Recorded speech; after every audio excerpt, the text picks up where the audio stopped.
Hey everybody, today we're going to get the frame ready to have all the suspension on it. So I'm going to go ahead and get the parts and then we'll be right back and we'll start assembling them. Okay, so we have 3 axles laid out here. You're going to find the center axle. That's going to be your first set of drives. They'll go right here. Your steering axle, which obviously goes to the front. And this will be your rear axle and the topper for that. Completes the pumpkin, and the reason for the hole in the front one is for the second drive shaft, and the longer drive shaft obviously goes from the front differential to the engine, well, the transmission rather.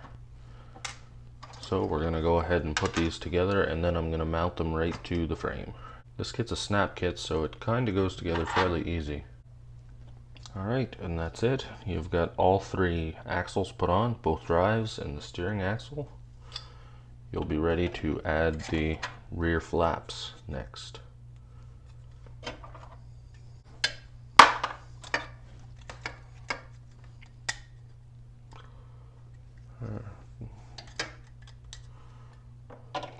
Okay, I've gone ahead and trimmed the rear mud flaps. They're kind of cheesy looking because they're so straight, but we're going to throw them on.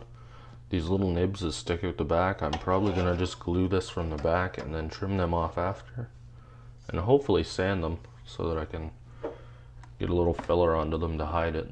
Set that to dry. We also have the 5th wheel. I'll put that together. Okay, so this is probably the simplest part of this build. You see, it's pretty easy. You just shove this in the hole, and that's it. I'm gonna glue it because I know some of these kit parts don't stick together very well. Your 5th wheel. I would install this now, but I kind of want to get some paint underneath it. So we'll set it right here. The shocks, I'll usually trim them up and I'll paint them separately and install after the chassis is painted. I'm probably going to paint it red or black, and these usually get painted yellow and some silver where they wear off a little, simulate a little metal. We could add this now. It's the steering linkage. Okay, so the chassis is now ready for paint. We'll do some painting in the next video on this.